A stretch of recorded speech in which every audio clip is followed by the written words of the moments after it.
Let's make America objective again. We're smack in the middle of what they call the information age, but with all the censorship and clamor, it doesn't always feel like it. People these days seem quick to take offense. Maybe they've always been that way, but it's like everyone's tiptoeing around instead of standing firm. Here's my take: let's make America objective again. And the best part, it doesn't start with some big shot proclamation. It starts with you right where you are.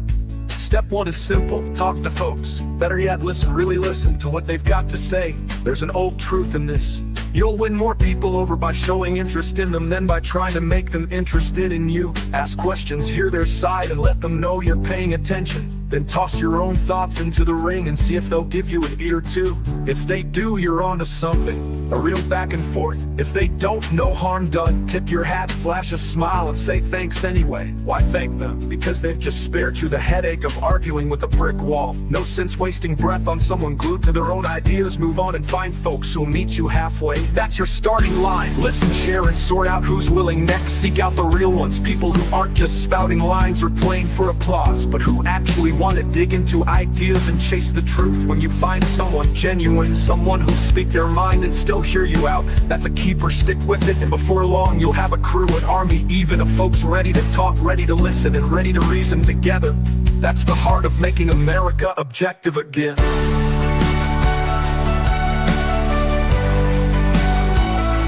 It's not about shutting anyone down or winning every fight. It's about slicing through the touchy feuds and getting back to where ideas can duke it out in the open, fair and square. People want to feel understood, give them that, and you'd be surprised how many start wanting the truth too. Start small, start with you, and watch it spread. One good talk at a time, we can steer this thing back on course.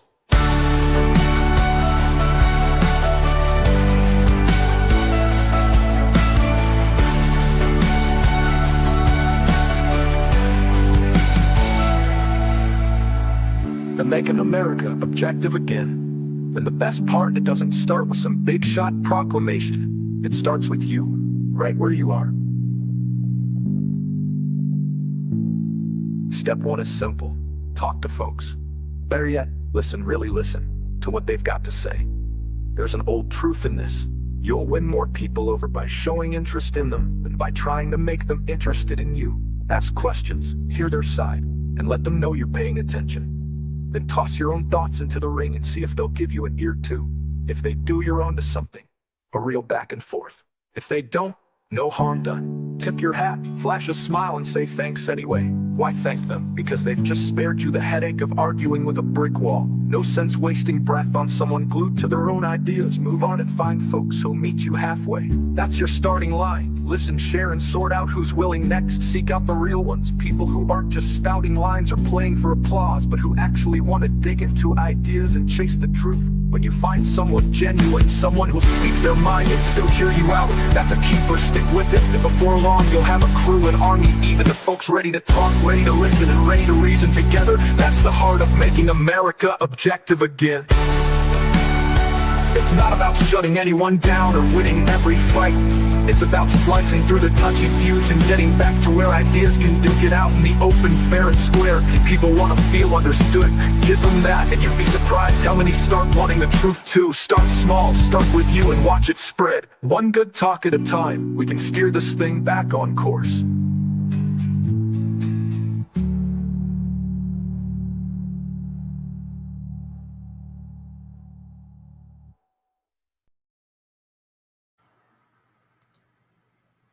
Well, here I am, folks. Today, I am fasting.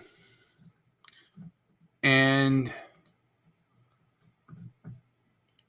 fasting is a struggle. And it is fasting and hunger is a struggle in its purest form. I mean, hunger is truly struggle in its truest form, with no chance for pretense. It's just real. It's like when you break your arm, or you break a bone, you have a cancer, you have a disease. That's when the struggle is real, and all the other nonsense in my opinion, goes right out the window. And I'm hearing loud noises in my place. So I'm going to play this one real quick. This is MAGA Civil War. And then I'll get back to some things. Elon's rockets reaching stars. Vivek's ideas changing bars. Tech giants call for open doors. Who fights next in this grand tour? In the streets they shout and scream, dreams of silicon gleaming team. MAGA crowd holds up their signs, watch the battle, read the lines.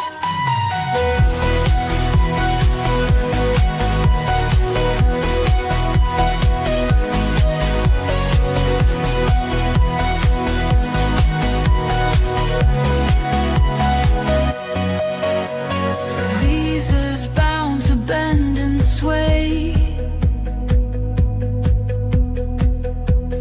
Who gets in and who must stay? Protests weaving through the noise. Echoes clash like shouting boys. In the streets they shout and scream, dreams of silicon gleaming team. MAGA crowd holds up their signs, watch the battle, read the lines.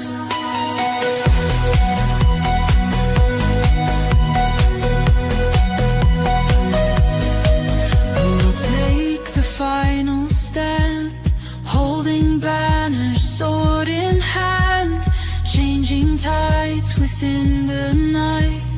Which way flows the future's light? In the streets they shout and scream, dreams of silicon gleaming team. MAGA crowd holds up their signs, watch the battle, read the lines.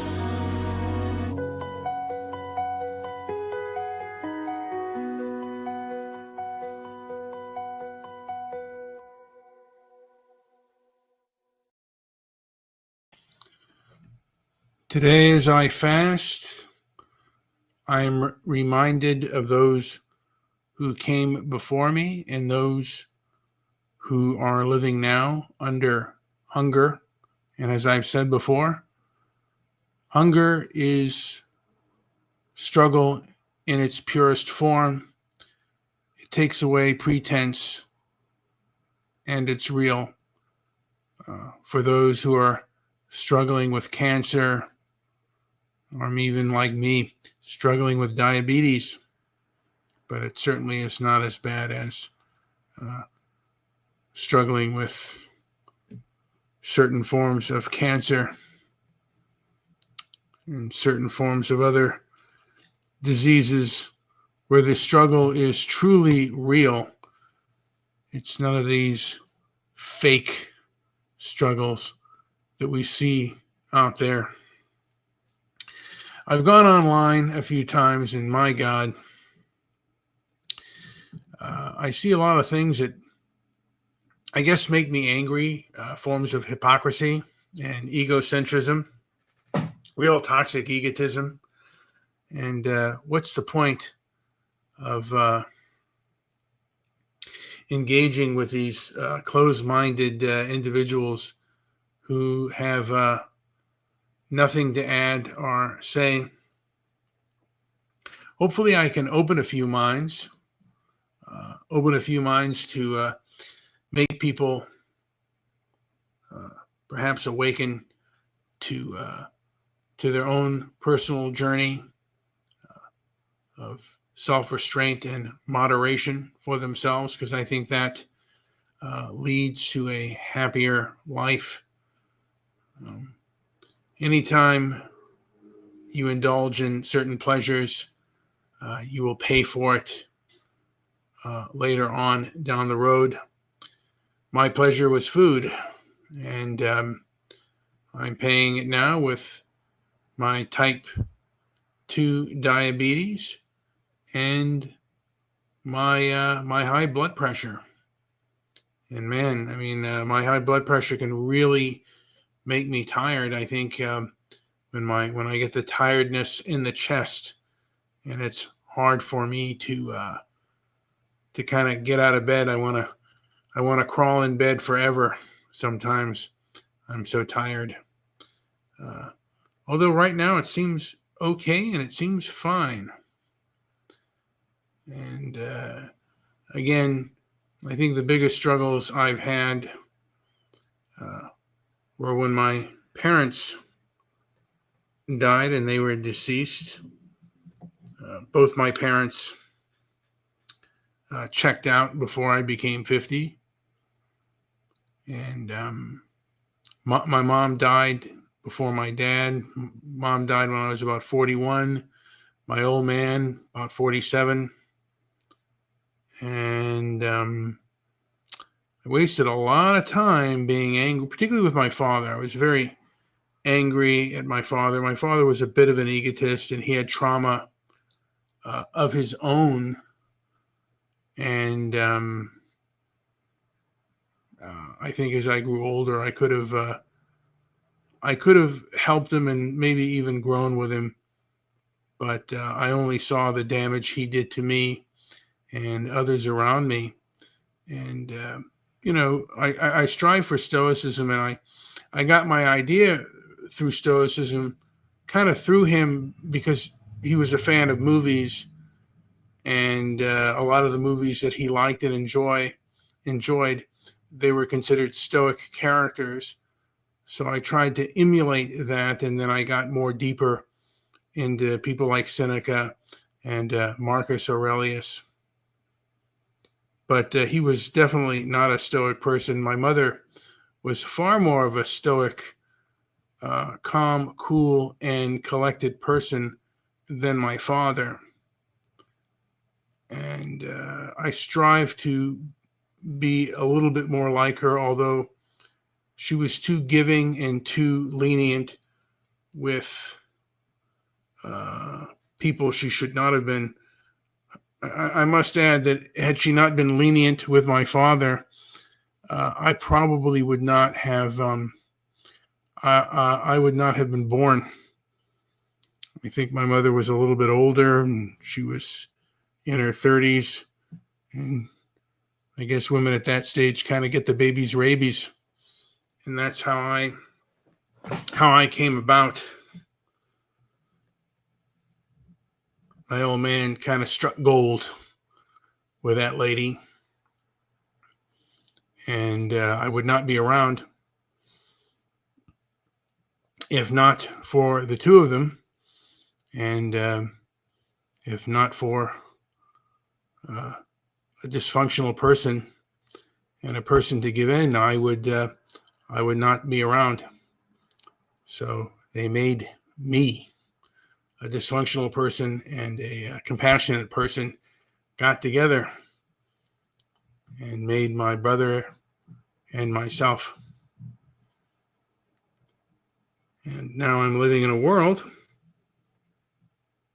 that seems to have become very cruel and manipulative in the same way my old man was cruel and manipulative.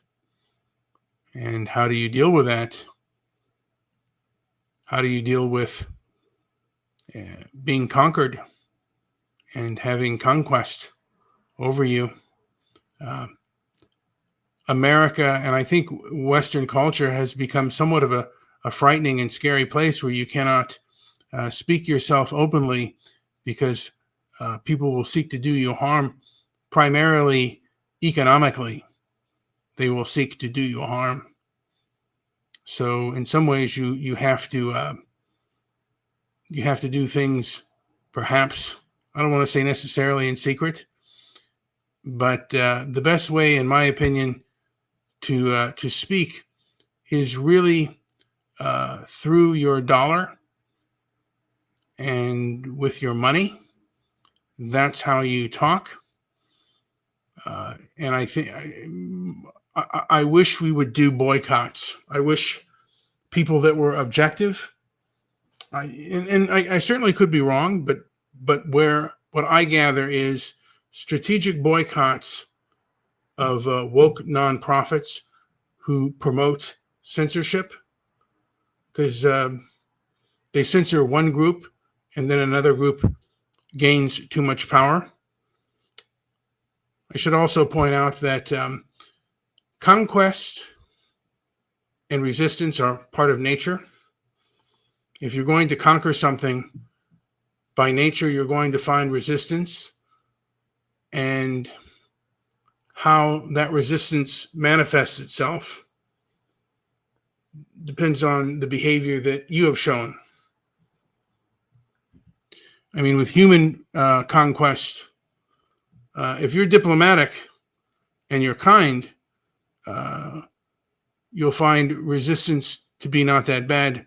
But if you are hypocritical and unfair, you're going to find a fierce resistance, and you're going to find people that want retribution. And I believe that retribution is ingrained in our nature. We are hardwired for things like retribution. And those that have acted and kicked folks when they're down, they may need the help of others. They may not find it, and they may get kicked down. They may get kicked when they're down themselves. So be careful whom you kick when they're down. You may need their help, and also you may be down on the ground yourself. Anyway, it's better to be mean than tough, because I've seen the iron fist turn into the beggar's paw, and it ain't pretty. I'm going to leave the show now. I wish you well, and I'm going to play out a song, Mea Culpa, which, because it is still Sunday, at least in California, and it's one of the parts of the Catholic faith that I kind of believe in. It's through my fault, through my most grievous fault. Even if you lose the conflict or you lose in life, point the blame to yourself, nobody else.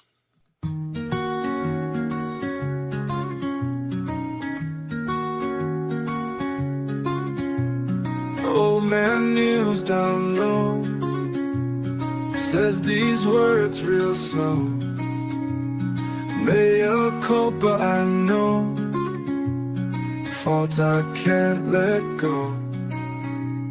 May my errors show, deeds I can't bestow.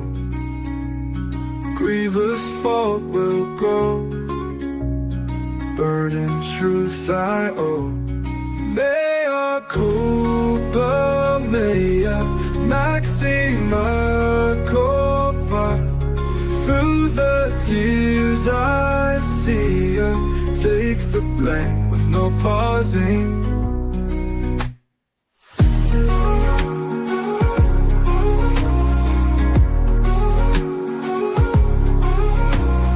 Through my trials I tread, guilty thoughts in my head, prayers that I have said haunt me till I'm dead. May my fault ring clear, no defense to cheer. Grievous faults I bear, speaking truth sincere. Mea culpa, mea maxima culpa. Through the tears I see ya, take the blame with no pausing.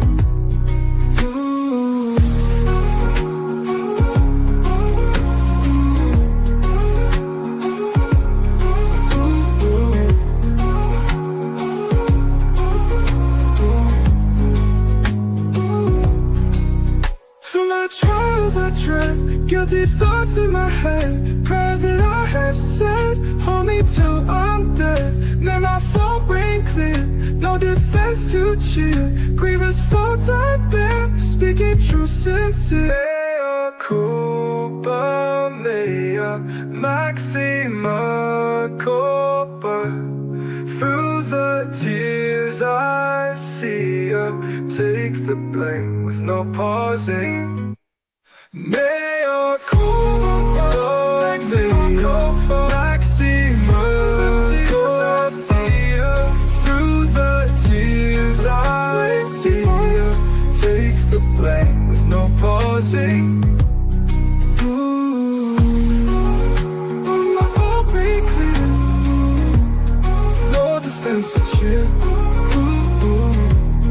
Grievous fault I bear, speaking true, sincere. Yeah. Ooh. Ooh.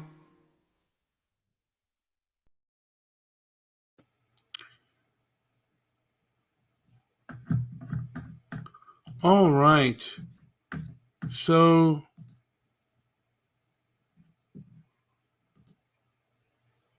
we are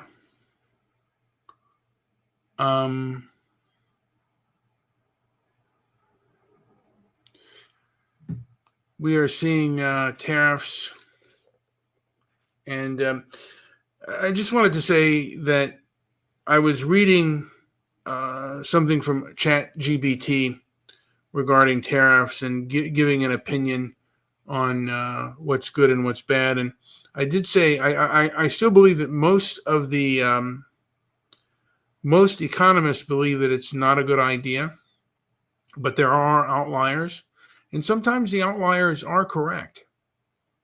I honestly do not know. I am nervous about it, and that's the one thing about Trump that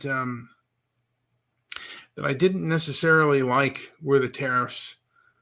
I don't. It seems rather risky, and I'm a moderate person, and I believe that being moderate, even in an attack,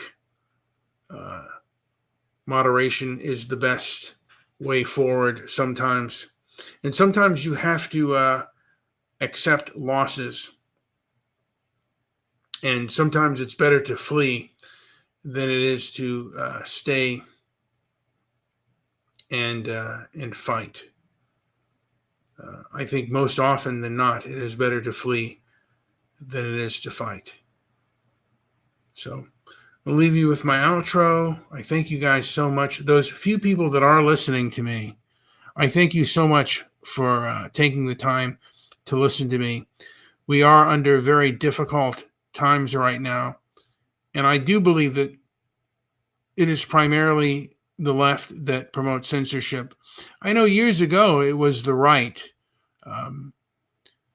Again, when films first started, they had the Hayes Office and the Legion of Decency. Today they have the ADL, the SPLC, and the Color of Change, saying that Americans cannot decipher for themselves what is good information. Before, it was what was offensive to our Judeo-Christian values. Now it's what we believe with the anti-racist, progressive values that are out there that offend them, that offend those that are out there. I mean, you can't even. Again, people have claimed that, like, you can't go into somebody else's restaurant and make claims as if these open platforms are restaurants. You can, it's definitely not the same thing. And but people do what they want. I'm going to end with Stoic Calm. Enjoy the rest of your day, hopefully, or have a good night. I couldn't play the outro.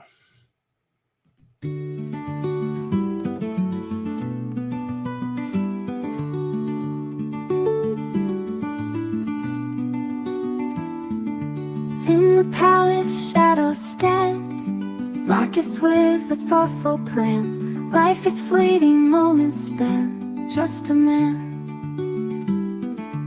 Pages filled with silent cries, wisdom in the ancient skies, eyes that see through countless lies. Just a man. You're just a man under the sun, seeking peace before you're done. Rise each morn with a gentle hand, life we sculpt from shifting sand.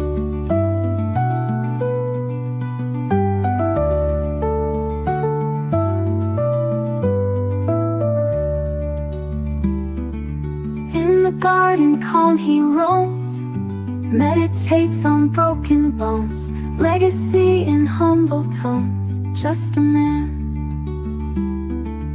Victory and glory's cheers, haunted still by daily fears, washing sins with silent tears. Just a man. You're just a man under the sun, seeking peace before you're done. Rise each morn with a gentle hand, life we sculpt from shifting sand.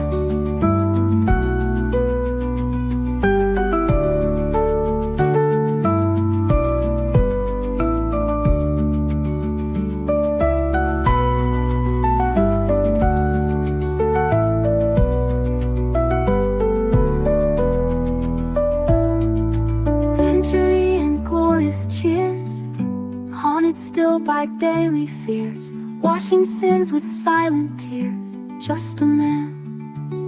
You're just a man under the sun, seeking peace before you're done. Rise each morn with a gentle hand, life we sculpt from shifting sand.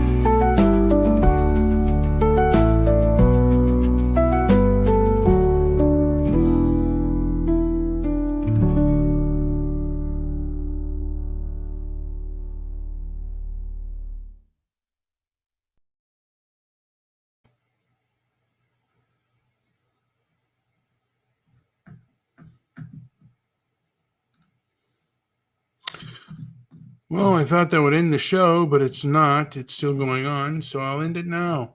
Thank you so much for listening. Again, I strive to fast.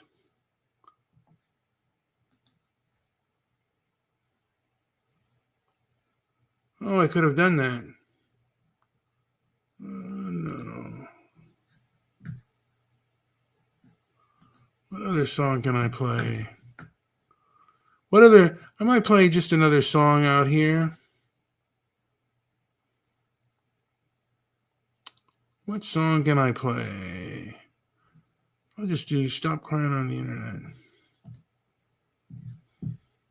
Here we go, guys. I'll play out.